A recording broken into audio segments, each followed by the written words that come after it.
Sekitar 1 hektar lebih lahan perkebunan kelapa sawit milik warga di Kabupaten Aceh Barat terbakar. Kebakaran ini diduga akibat cuaca panas yang melanda sejumlah wilayah di Aceh dalam beberapa hari terakhir. Kebakaran hutan ini terjadi di Gampong Gunung Kleng, Kecamatan Meureubo pada Senin malam 2 Juni. Api dengan cepat menjalar di lahan gambut dan perkebunan kelapa sawit warga yang berada sekitar 500 meter dari permukiman.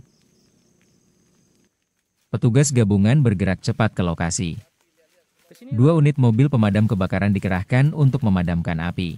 Karena keterbatasan sumber air di sekitar lokasi, upaya pemadaman terpaksa dihentikan.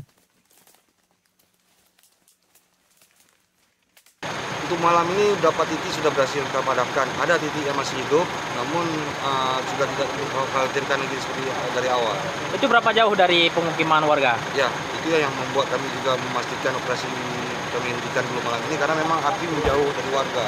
Jadi awalnya sebelah kanan ini memang pemukiman, tapi arah api sekarang arah kembali, arah ke jalan ini. Sementara itu, sejumlah mahasiswa dari Unit Kegiatan Mahasiswa Penanggulangan Kebencanaan Universitas Teguh Umar ikut membantu proses pemadaman dengan cara manual.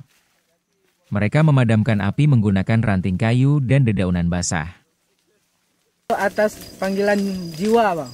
Atas panggilan jiwa hati kami bergerak, jadi kami turun ini ikut membantu BPBD dengan kekuatan seadanya dan peralatan seadanya. Hingga pukul 2 dini hari, api masih terlihat menyala, meskipun tidak terlalu besar dan diperkirakan tidak akan menyebar lebih jauh.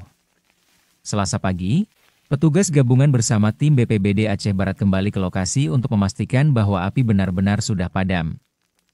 Tim Liputan Aceh Video.